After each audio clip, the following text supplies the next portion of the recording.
to 59. You're going at 9, 2, 1. There they go. That is our women 40 plus and all the relay teams. Thank you for the remainder, the last wave, and the spectators for sending them off. Call it 15. And Alexander VanderLinden with the lead. But his absolute run time, 15:50.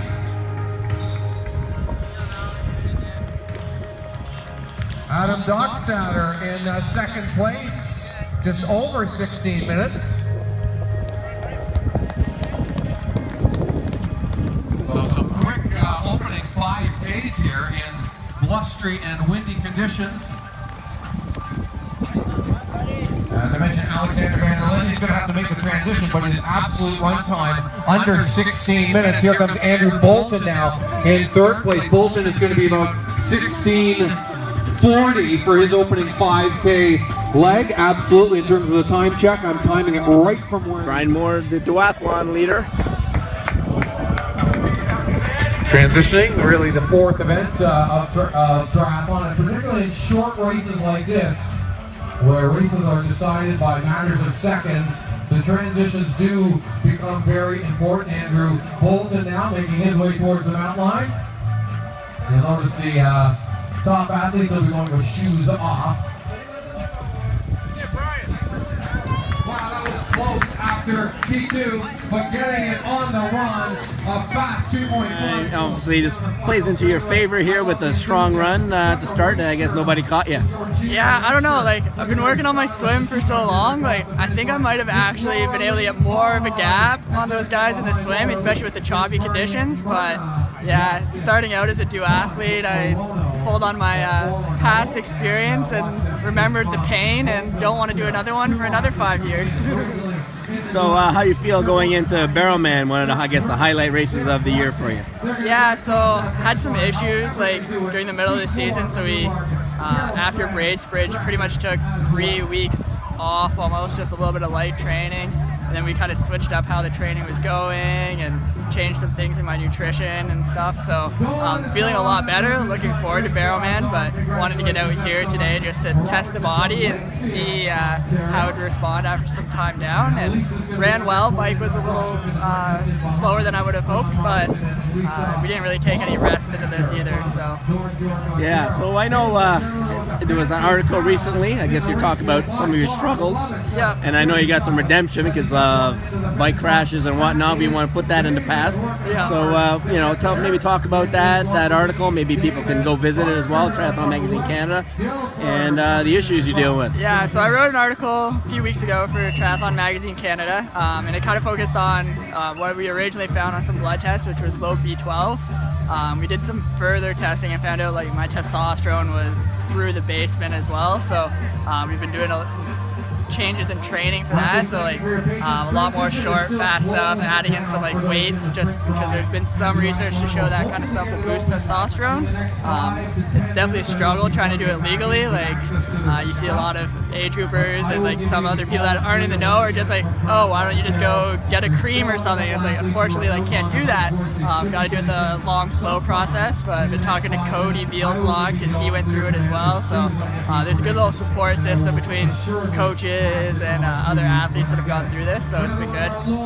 Yeah, I'm 0 for 2 at Barrowman, so I'm hoping third time's a charm. The goal really is just to get to the finish line this year, even if it ends up being last place.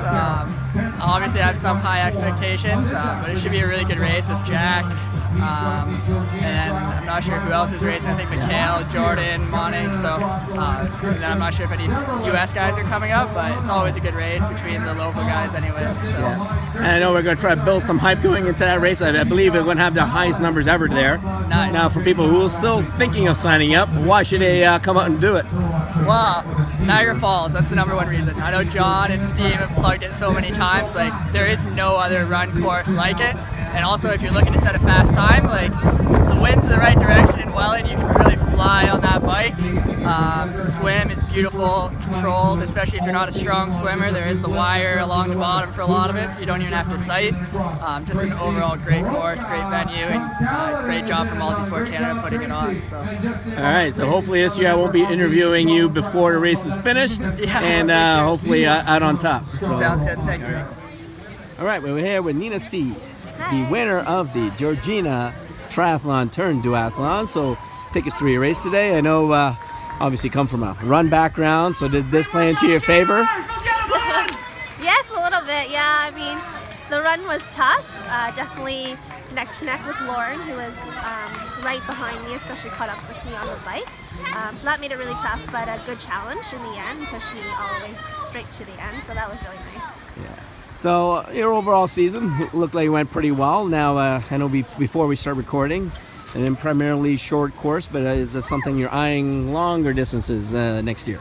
Yeah, I'm thinking about doing my first 70.3 distances next season. Yeah, definitely thinking about VanderLinden next year. Heard a lot of good things about VanderLinden, so definitely want to put that on my list. But yeah, trying to go for the longer distances. Yeah. So what's going to be? Yeah, I mean, obviously, strong runner, but making that transition, what's going to be that big challenge? I need to work on my biking for sure. That's definitely the weakest of my three. Has improved a lot, but definitely need to put more time on the bike. Now, being a member of the MultiSport Canada ambassador team, tell me about the work and why you decided to apply for that, and I guess your experience this past year being on the team. This is actually my first season with the ambassador team, but I've been involved with the sport for quite some time, starting in university, and then I met John Salt there, and yeah, I just would like to, he puts a lot of work and is passionate about the sport, and I want to give back that way as well, and being part of the ambassador team with a lot of other really passionate athletes has been great. Just promoting it and seeing sport grow is really cool. All right, so congratulations for today. Thank you. Here with Brian Moore, winner of the duathlon here at Georgina. So takes to your race, obviously looking strong, and as the season goes on, you're looking stronger. So the opening 5K was a PB, low 16s. So really happy with that. 40 average on the bike. With the last run, that's where I got a cramp right off coming off the bike.